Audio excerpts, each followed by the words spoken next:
There's a major story breaking from New York. Neil O'Dowd is editor of the Irish Vice. Neil, good afternoon to you.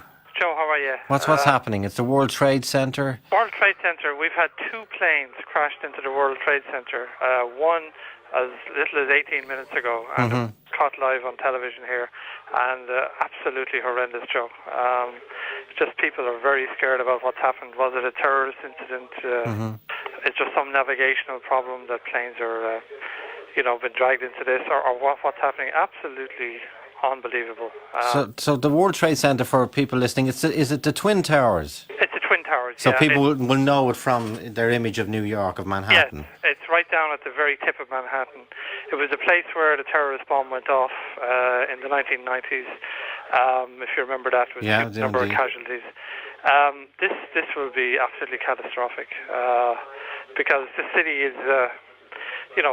They've often said it's wide open to some kind of attack. If this is what it is, it certainly would be very, very frightening for people.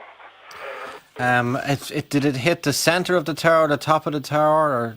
Well, the first one obviously hit the top of the tower. The second one, which was just the most dramatic television pictures I've ever seen, the plane just seemed to go right around the far side of the tower and smack the one that hadn't been hit. So both of them have now been hit.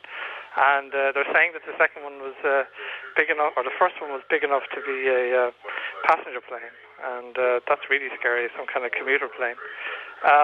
The other thing is, obviously, these planes, if you've ever flown into New York, you'd always fly by the World Trade Center, if you're landing in LaGuardia in particular. So you'd often see it off to the left as you come in. But you always keep a very good distance from it, obviously. So, I mean, these planes should obviously not have been flying this close. Any idea on casualties at this stage? Oh, it looks major, I say. It looks dreadful. The only thing that may save it, Joe, is that it's early in the morning.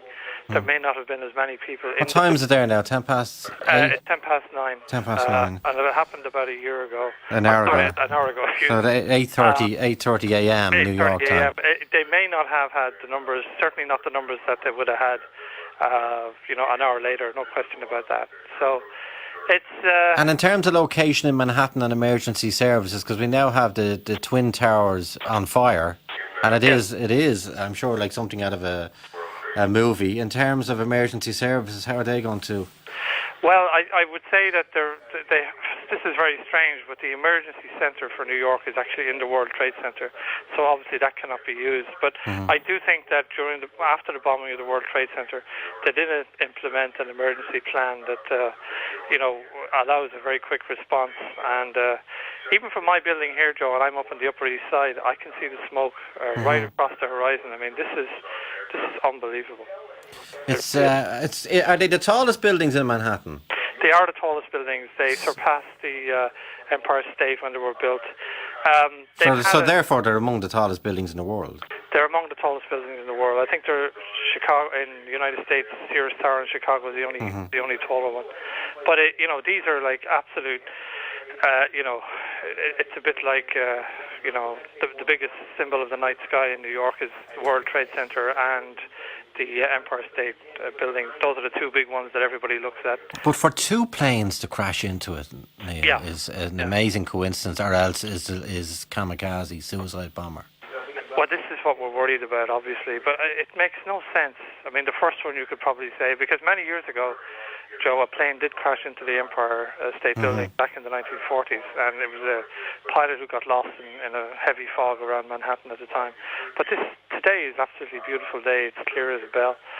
You can see for miles. There's absolutely no reason why a plane, and particularly two planes, which is just insane. And has there been, I know New York at the best of times is a cauldron in terms of different nationalities, but has there been any security alerts recently in Manhattan?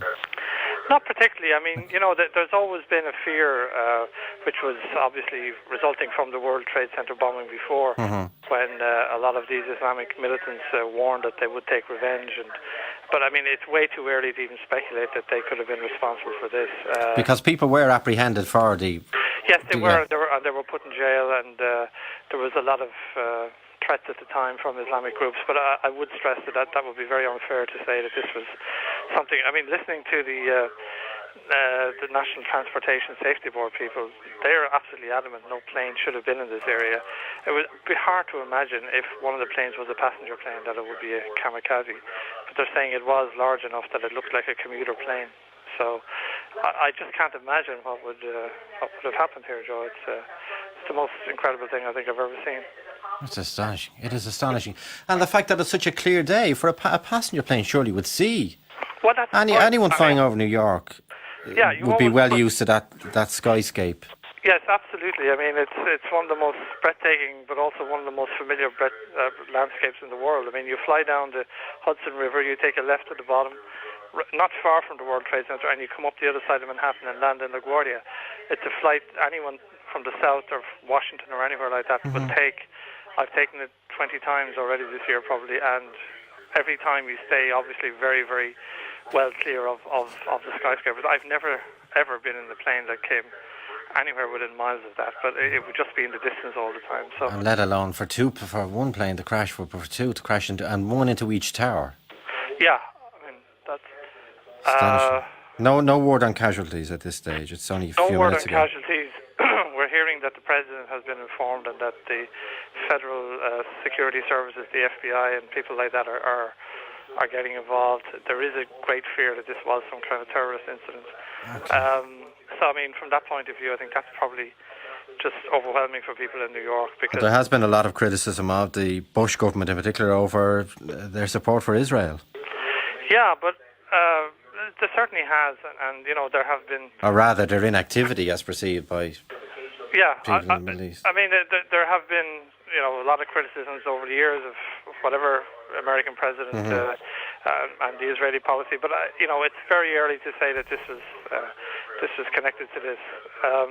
We know that now that the first aircraft flew from Westchester County, which is north of Manhattan. It's a kind of a residential area. If it took off from Westchester Airport, that would be only about 30 miles from Manhattan. So it would have been coming north. It would have been coming south rather. It would have been coming from the north going south. The classic route, as I said, swinging around the World Trade Center, up the east side of Manhattan and into LaGuardia. But obviously something incredible happened. Now, one of the people said there may be some kind of navigational problem, but I mean, surely just with his eyesight, the pilot would have seen that he was too off. Okay, from what you say, I mean, no, there's no point in speculating. It's tragic for everyone. Tragic now for anyone living in New York, and anyone especially in the World Trade Center or below it at this stage, and the emergency services have to deal with that and try and put out that. But was it deliberate or was it an accident? I'm sure. It would sound to me like being deliberate. I mean, just. Yeah, the element. But that doesn't. When the World Trade Center was bombed, the attempt was to actually literally knock one of the towers into the other and cause massive damages and fatalities. This is very, very close to Wall Street, for instance.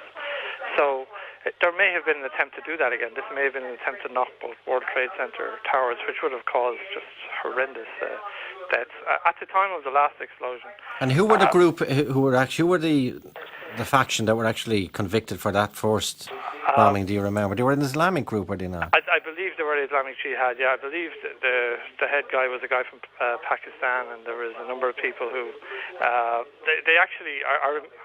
Hang on. There's a word now of a possible plane hijacking.